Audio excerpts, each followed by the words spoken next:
നമസ്കാരം,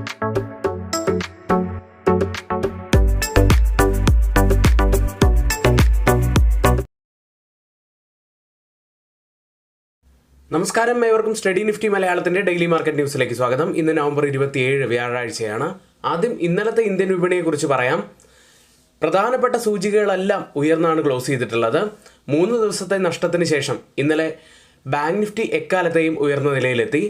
Nifty all time hike വളരെ അരികെയായിട്ടാണ് നിൽക്കുന്നത്. ഇപ്പോൾ നമ്മുടെ വിപണി വളരെ ശക്തമായി ഉയരാനുള്ള 1-2 കാരണങ്ങളായി നമുക്ക് കാണാൻ കഴിയുന്നത് US ഫെഡും കൂടാതെ RBI എന്നിവയിൽ ഒരു നിരക്ക് കുറയ്ക്കൽ ഉടൻ തന്നെ ഉണ്ടാകും എന്നുള്ള പ്രതീക്ഷകളും, കൂടാതെ റഷ്യ ഉക്രൈൻ സമാധാന ചർച്ചകൾ കാരണം ക്രൂഡ് ഓയിൽ വില ഇടിഞ്ഞതും ഇന്ത്യക്ക് വളരെയേറെ ഗുണകരമായി. ഇത് മാർക്കറ്റ് ഉയരാൻ കാരണവുമായി. ഇനി DIS 7 ലക്ഷം കോടി രൂപയാണ് നിക്ഷേപിച്ചിരിക്കുന്നത്. ഒരു വർഷത്തിനിടയിലെ ഏറ്റവും ഉയർന്ന നിരക്ക് കൂടിയാണിത്. FIIs ഇന്നലെ ബയേഴ്സ് ആയി മാറുകയും ചെയ്തു. ഇന്നലെ ധാരാളം സ്റ്റോക്കുകളാണ് നല്ല നേട്ടമുണ്ടാക്കിയത്. അതിൽ തന്നെ Reliance industries all time high level touch ചെയ്തിരുന്നു. ഇപ്പോഴത്തെ റിലയൻസിനെ സംബന്ധിച്ച് വളരെ പോസിറ്റീവായ ഒരു വാർത്തയുണ്ട്. ബ്രൂക്ക്ഫീൽഡ് ഡിജിറ്റൽ റിയാലിറ്റി എന്നിവയുമായി ചേർന്ന് റിലയൻസ് ഇൻഡസ്ട്രീസ് ഒരു പുതിയ AI നേറ്റീവ് ഡാറ്റാ സെന്റർ ക്യാമ്പസിൽ $11 ബില്യൺ, അതായത് 98,000 കോടി രൂപ നിക്ഷേപിക്കും. ആന്ധ്രാപ്രദേശിലെ വിശാഖപട്ടണത്ത് 400 ഏക്കറിൽ വ്യാപിച്ചു കിടക്കുന്ന ഈ പദ്ധതി നിർമ്മിക്കും. 2030 ക്യാമ്പസ് പൂർത്തിയാകുമെന്നാണ് പ്രതീക്ഷിക്കുന്നത്. ഇന്നത്തെ മറ്റൊരു ഹൈലൈറ്റ് ആയിട്ടുള്ള വാർത്ത കൂടിയുണ്ട്. ഡിസംബർ 2025 ഏറ്റവും വലിയ IPO വർഷമാക്കിയേക്കും. അടുത്ത മാസം 28 കമ്പനികൾ, അതായത് 48,000 കോടി രൂപ സമാഹരിക്കാനാണ് പദ്ധതിയിടുന്നത്. 2025 മൊത്തം IPO ഫണ്ട് റൈസിംഗ് ഏകദേശം 2 ലക്ഷം കോടി രൂപയിലെത്തും ഇതോടെ. കഴിഞ്ഞ വർഷത്തേത് അത് വെറും 1.59 ലക്ഷം കോടി രൂപയായിരുന്നു. ഡിസംബറിൽ പുറത്തു വരാനിരിക്കുന്ന പ്രധാനപ്പെട്ട IPOs നോക്കുകയാണെങ്കിൽ ICICI Prudential AMC 10,000 കോടി രൂപ സമാഹരിക്കാനാണ് ഉദ്ദേശിക്കുന്നത്. ക്ലീൻ മാക്സ് എൻവയോൺമെൻറ്റ് 5,200 കോടി രൂപ, ക്രെഡില ഫിനാൻഷ്യൽ 5,000, ഫ്രാക്റ്റൽ അനാലിസിസ് 4,900 കോടി രൂപ, മീഷോ 4,250 കോടി രൂപ എന്നിങ്ങനെയാണ് IPOs വരാൻ പോകുന്നത്. ഇത്രയും വലിയൊരു ഫണ്ട് ഇന്ത്യൻ വിപണിയിലേക്ക് വരുന്നത് വളരെ പോസിറ്റീവായി തന്നെ കാണാവുന്നതാണ്. പക്ഷേ ഷോർട്ട് ടേമിലേക്ക് ഇന്ത്യൻ വിപണിയിൽ ഒരു ലിക്വിഡിറ്റി പ്രഷർ അല്ലെങ്കിൽ ഒരു ടെമ്പററി ആയിട്ടുള്ള ഒരു വീക്ക്നെസ്സിനുള്ള സാധ്യതകളുണ്ട്. പ്രത്യേകിച്ച് 28 IPOs ആണ് വരുന്നത്. ഇത് പ്രത്യേകമായിട്ട് മിഡ് ക്യാപ്, സ്മോൾ ക്യാപ് സെഗ്മെൻറ്റിലുള്ള സെക്ടറുകളിൽ പ്രത്യേകമായിട്ട് ഒരു ഷോർട്ട് ടേം സെല്ലിങ്ങിനുള്ള സാധ്യതകൾ കാണുന്നു. കൂടാതെ ബ്രോഡർ മാർക്കറ്റുകൾ ടെമ്പററി ആയിട്ട് ഒരു വോളറ്റാലിറ്റിക്കുള്ള സാധ്യതയും കാണുന്നുണ്ട്. ഒരുപാട് വലിയ കമ്പനികൾ ലിസ്റ്റ് ചെയ്യുന്നുണ്ട്. പ്രത്യേകിച്ച് ICICI Prudential AMC, മീഷോ, ക്രെഡില തുടങ്ങിയ കമ്പനികളൊക്കെ ലിസ്റ്റ് ചെയ്യുന്നുണ്ട്. അപ്പോൾ ഒരു ലിക്വിഡിറ്റി ഇഷ്യൂ ഡിസംബറിൽ വരാനുള്ള സാധ്യതകളുണ്ട് എന്ന് തന്നെയാണ് ഈ വാർത്ത സൂചിപ്പിക്കുന്നത്. അടുത്തത് മഹീന്ദ്ര ആൻഡ് മഹീന്ദ്ര അഥവാ M&Mനെ സംബന്ധിച്ച ഒരു വാർത്തയാണ്. മഹീന്ദ്രയുടെ electronic SUV XEV 9e, BE6 എന്നിവ വൻ ഹിറ്റായ മോഡലുകളാണ്. 7 മാസത്തിനുള്ളിൽ അവർ 30,000 യൂണിറ്റിലധികം വിറ്റ് കഴിഞ്ഞു. പ്രതീക്ഷിച്ചതിലും വളരെ വേഗത്തിലാണ് അവരുടെ സെയിൽസ് പോകുന്നത്. മിക്ക ബയേഴ്സും മഹീന്ദ്ര ഇതുവരെ ഉപയോഗിക്കാത്ത 80% ആളുകൾ തന്നെയാണ്. മഹീന്ദ്രയെ സംബന്ധിച്ച് വളരെ പോസിറ്റീവായിട്ടുള്ള ഒരു വാർത്തയാണിത്. അടുത്തതായി ഗ്ലോബൽ മാർക്കറ്റുകളുടെ ഇപ്പോഴത്തെ സിറ്റുവേഷൻ ഒന്ന് നമുക്ക് വാച്ച് ചെയ്യാം. ആദ്യം ഇന്നലെ ക്ലോസ് ചെയ്ത US മാർക്കറ്റുകൾ ടെക് ഓഹരികൾ ശക്തമായി ഉയർന്നതും ഡിസംബറിൽ US ഫെഡറൽ റിസർവ് പലിശ നിരക്ക് കുറയ്ക്കും എന്നുള്ള പ്രതീക്ഷകളും കാരണം വീണ്ടും US വിപണികൾ ഉയർന്നു തന്നെയാണ് ക്ലോസ് ചെയ്തിട്ടുള്ളത്. ഡൗ ജോൺസ് 0.67%, S&P 500 0.69%മാണ് ഉയർന്നത്. നാസ്ഡാക്ക് 0.82% നേട്ടത്തിലുമാണ് ഇന്നലെ ക്ലോസ് ചെയ്തത്. ഇതോടെ US പ്രധാനപ്പെട്ട ഇൻഡെക്സുകളെല്ലാം തുടർച്ചയായിട്ടുള്ള 4ാമത്തെ ദിവസവും നേട്ടത്തിലാണ് ക്ലോസ് ചെയ്യുന്നത്.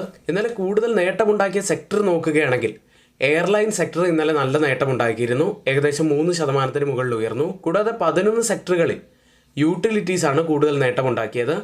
അടുത്തതായി US ലിസ്റ്റ് ചെയ്ത ഇന്ത്യൻ കമ്പനികളുടെ പ്രകടനം നോക്കുകയാണെങ്കിൽ ഇൻഫോസിസ് 0.81% ഉയർന്ന് ആണ് ഇന്നലെ ക്ലോസ് ചെയ്തിരിക്കുന്നത്. വിപ്രോ 0.37% ഇടിഞ്ഞു. ബാങ്കിങ് സൈഡിൽ ICICI ബാങ്ക് 1.27% ഉയർന്നപ്പോൾ HDFC ബാങ്ക് 1.23% ഇടിവാണ് ഉണ്ടാക്കിയത്. ഡോക്ടർ റെഡ്ഡി ലബോറട്ടറീസ് 0.79% ഉയർന്നു. ഇപ്പോൾ സമയം 6 മണി കഴിഞ്ഞ് 30 മിനിറ്റാണ്. ഇപ്പോൾ ട്രേഡിംഗ് ആരംഭിച്ചിരിക്കുന്ന US ഫ്യൂച്ചേഴ്സ് നേട്ടത്തിലാണ്. ഇന്നലെ US ടെക് സ്റ്റോക്കുകൾ നല്ല നേട്ടമുണ്ടാക്കിയതോടെ ഇന്നിപ്പോൾ ഓപ്പൺ ചെയ്തിരിക്കുന്ന ഏഷ്യൻ മാർക്കറ്റുകളെല്ലാം പോസിറ്റീവിൽ തന്നെയാണ്. ജപ്പാൻ മാർക്കറ്റ് നിക്കി 1.29% നല്ല നേട്ടത്തിൽ 50,000 മുകളിലായിട്ട് ട്രേഡ് ചെയ്യുന്നു. KOSPI market 1.4% നേട്ടത്തിലാണുള്ളത്.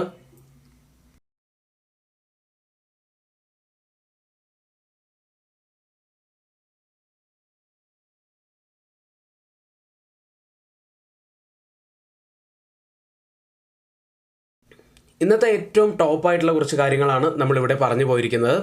ഇനി ആർക്കെങ്കിലും പുതിയൊരു ഡിമാറ്റ് അക്കൗണ്ട് ഓപ്പൺ ചെയ്യണമെന്നുണ്ടെങ്കിൽ ലിങ്ക് നമ്മൾ ഡിസ്ക്രിപ്ഷൻ ബോക്സിലാണ് നൽകിയിരിക്കുന്നത്. നമ്മുടെ പെയ്ഡ് എഡ്യൂക്കേഷൻ ടെലഗ്രാം ചാനലിൽ ആർക്കെങ്കിലും ജോയിൻ ചെയ്യണമെങ്കിൽ ഇപ്പോൾ തന്നെ തൊട്ടുമുകളിലെ വാട്സാപ്പ് നമ്പറിൽ ഒന്ന് മെസ്സേജ് അയച്ച് നിങ്ങൾക്ക് ജോയിൻ ചെയ്യാവുന്നതാണ്. ഇപ്പോഴത്തെ 1299 രൂപയ്ക്ക് 3 മാസത്തേക്ക് നല്ല ഒരു അവസരം കൂടി നിങ്ങൾക്കുണ്ട്. നല്ല ഡിസ്കൗണ്ടാണ്, 55% ഡിസ്കൗണ്ട് ഉണ്ട്. ഇന്നത്തെ പ്രധാനപ്പെട്ട കുറച്ച് സ്റ്റോക്ക് ന്യൂസുകളിലേക്കാണ്. ആദ്യം വേൾപൂൾ ഇന്ത്യ. പ്രൊമോട്ടർ 7.5% ഓഹരികൾ 95 ലക്ഷം ഓഹരികൾ ബ്ലോക്ക് ഡീൽ വഴി 1030 എന്ന ഫ്ലോർ പ്രൈസിൽ വിറ്റേക്കും എന്ന വാർത്ത വരുന്നു. അടുത്ത പേടിഎം എന്ന കമ്പനിയാണ്. RBI അതിൻ്റെ അനുബന്ധ സ്ഥാപനമായ പേടിഎം പേയ്മെൻറ്റ് സർവീസിനെ പേയ്മെൻറ്റ് അഗ്രഗേറ്ററായി പ്രവർത്തിക്കാൻ അംഗീകരിച്ചു. അടുത്ത വിപ്രോയാണ്. നൂതന സാങ്കേതിക കണ്ടുപിടുത്തങ്ങളെക്കുറിച്ച് IISc, FSID എന്നിവയുമായി ഗവേഷണ പങ്കാളിത്തം പ്രഖ്യാപിച്ചു. അടുത്ത ഒബ്രോയ് റിയാലിറ്റി എന്ന കമ്പനിയാണ്. കമ്പനിയെ സംബന്ധിച്ച് 2 വാർത്തകളാണ് വരുന്നത്. ഒന്ന് പോസിറ്റീവും ഒന്ന് നെഗറ്റീവുമാണ്. മുംബൈയിലെ ഭൂമി പുനർവികസനത്തിനുള്ള കരാറിൽ കമ്പനി ഒപ്പുവെച്ചു. കമ്പനിയുടെ സീനിയർ എക്സിക്യൂട്ടീവ് ആയിട്ടുള്ള അശോക് ചൗധരി രാജിവെച്ചത് ഒരു നെഗറ്റീവായിട്ടുള്ള വാർത്തയുമാണ്. അടുത്ത് പട്ടേൽ എഞ്ചിനീയറിംഗ് എന്ന കമ്പനിയാണ്. 798 കോടി രൂപ വിലമതിക്കുന്ന 2 SCCL അനുബന്ധ കൽക്കരി പദ്ധതി കമ്പനി നേടിയിരിക്കുന്നു. അടുത്ത് ഏഷ്യൻ പെയിൻറ്റ്സ് എന്ന കമ്പനിയാണ്. UAE അനുബന്ധ സ്ഥാപനം 2ാമത്തെ പ്ലാന്റും സ്ഥാപിക്കും. നിക്ഷേപം 340 കോടി രൂപയാണ്. ശേഷി 55,800 കിലോ ലിറ്ററുമാണ്. അടുത്തത് സലാസർ ടെക്നോ എഞ്ചിനീയറിംഗ് എന്ന കമ്പനിയാണ്. റെയിൽ വികാസ് നിഗത്തിൽ നിന്ന് 695 കോടി രൂപയുടെ കരാറുകൾ കമ്പനി നേടി. അടുത്തതായി FID ആക്ടിവിറ്റിയിലേക്കാണ്. FIs ഇന്നലെ 4,778 കോടി രൂപയ്ക്കാണ് ബൈ ചെയ്തിരിക്കുന്നത്. DIs ആവട്ടെ 6,248 കോടി രൂപയ്ക്ക് ക്യാഷ് മാർക്കറ്റിൽ ബൈ ചെയ്തിരിക്കുന്നു. വളരെ പോസിറ്റീവായൊരു കാര്യം തന്നെയാണ്. FIs നല്ല ബൈയിങ്ങിലേക്ക് മടങ്ങി വരുന്നത് തികച്ചും പോസിറ്റീവ് തന്നെയാണ്. ഇന്ന് നമ്മൾ നിഫ്റ്റിയിലും ബാങ്ക് നിഫ്റ്റിയിലും ശ്രദ്ധിക്കേണ്ട പ്രധാനപ്പെട്ട കുറച്ച് കാര്യങ്ങളിലേക്കാണ്. ഇന്നലെ ഇന്ത്യൻ വിപണികളെല്ലാം വളരെ ശക്തമായിട്ടാണ് ക്ലോസ് ചെയ്തിട്ടുള്ളത്. 26,205-ൽ 321 പോയിന്റ്സ് ഉയർന്നാണ് നിഫ്റ്റി ക്ലോസ് ചെയ്തത്. നിഫ്റ്റിയെക്കുറിച്ച് പറയുകയാണെങ്കിൽ 3 ദിവസത്തെ ഇടിവിന് ശേഷം നല്ലൊരു റിക്കവറിയാണ് നിഫ്റ്റിയിൽ നമുക്ക് കാണാൻ കഴിഞ്ഞത്. നിഫ്റ്റി 20-ഡേ EMA ടച്ച് ചെയ്തതിന് ശേഷമാണ് ഒരു റിവേഴ്സൽ വന്നത്. ഒടുവിൽ നിഫ്റ്റി ക്ലോസ് ചെയ്യുന്നത് 26,205-ലാണ്. ഏറെ നാളുകളായിട്ട് ഈ ഒരു സെല്ലിംഗ് സോണിനുള്ളിൽ തന്നെയാണ് നിഫ്റ്റി ട്രേഡ് ചെയ്യുന്നത്. അവിടെ നിന്നും ഓൾ ടൈം ഹൈ ഒക്കെ ബ്രേക്ക് ചെയ്ത് 26,300-ന് മുകളിലായിട്ട് ഒരു ക്ലോസിംഗ് ഒക്കെ വെക്കുകയാണെങ്കിൽ നല്ല പോസിറ്റീവ് ഫാക്ടറായിട്ട് നമുക്ക് കാണാൻ കഴിയും. അത് നിഫ്റ്റിയിലെ ഓൾ ടൈം ഹൈ ലെവലായിട്ട് വരുന്നത് 26,277-ആണ്. ഇന്നലത്തെ ക്ലോസിംഗ് വെച്ച് നോക്കുകയാണെങ്കിൽ വെറും 72 പോയിന്റ്സ് അകലെയാണ് ഓൾ ടൈം ഹൈ ലെവലായിട്ടുള്ളത്. സെപ്റ്റംബർ 27, 2024-ലാണ് ഈ ഓൾ ടൈം ഹൈ ടച്ച് ചെയ്തിരുന്നത്. ഇനി നമ്മൾ പറഞ്ഞതുപോലെ 26,300-ന് മുകളിലൊക്കെ ആയിട്ട് ഒരു കംഫർട്ടബിൾ ക്ലോസിംഗ് വെക്കുകയാണെങ്കിൽ ഒരു പക്ഷേ നിഫ്റ്റി 26,500 വരെയൊക്കെ പോകാനുള്ള സാധ്യതകളുണ്ട്. ഒരു ക്രിട്ടിക്കൽ സപ്പോർട്ടായി നമുക്ക് കാണാൻ കഴിയുന്നത് ഇപ്പോഴും 26,000 തന്നെയാണ്. ഇൻഡിക്കേറ്റേഴ്സിനെ കുറിച്ചൊക്കെ പറയുകയാണെങ്കിൽ RSI ഒരു പോസിറ്റീവ് ബുള്ളിഷ് മോഡിൽ തന്നെയാണുള്ളത്.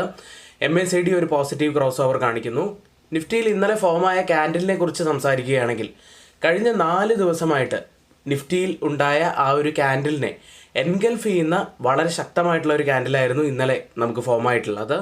നിഫ്റ്റിക്ക് വളരെ സ്ട്രെങ്ത് പകരുന്ന മറ്റൊരു കാര്യം കൂടി ഇപ്പോൾ സംഭവിച്ചിട്ടുണ്ട്. അതിലേക്ക് നമുക്ക് വരാം. അതിനു മുന്നേ ആയി change in open interest data പ്രകാരം കോൾ സൈഡിലും പുട്ട് സൈഡിലും വന്ന വ്യത്യാസങ്ങളാണ്.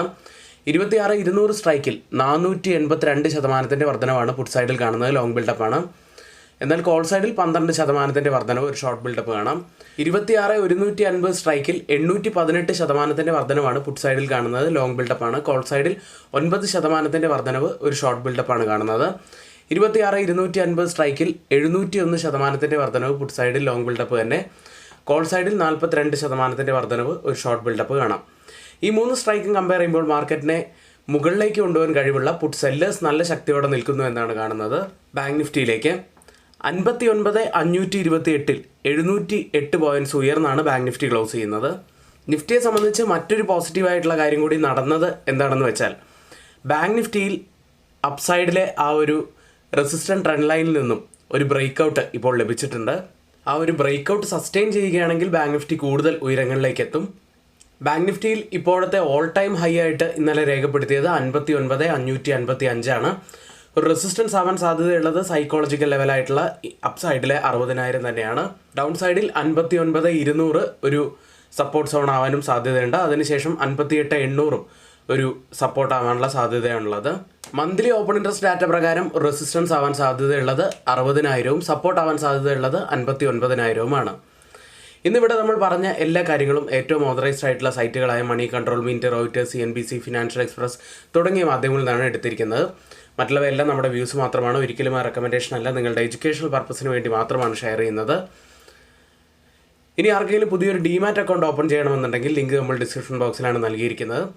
ഇനി ആർക്കെങ്കിലും നമ്മുടെ പെയ്ഡ് എഡ്യൂക്കേഷൻ ടെലഗ്രാം ചാനലിൽ ജോയിൻ ചെയ്യാൻ താല്പര്യമുണ്ടെങ്കിൽ തൊട്ട് മുകളിൽ നമ്മളിവിടെ ഒരു വാട്സപ്പ് നമ്പർ നൽകിയിട്ടുണ്ട്. ആ നമ്പറിൽ മെസ്സേജ് അയച്ച് നിങ്ങൾക്ക് ജോയിൻ ചെയ്യാവുന്നതാണ്. ഇന്നത്തെ വീഡിയോ ഇവിടെ പൂർത്തിയാവുകയാണ്. ഏവർക്കും നന്ദി.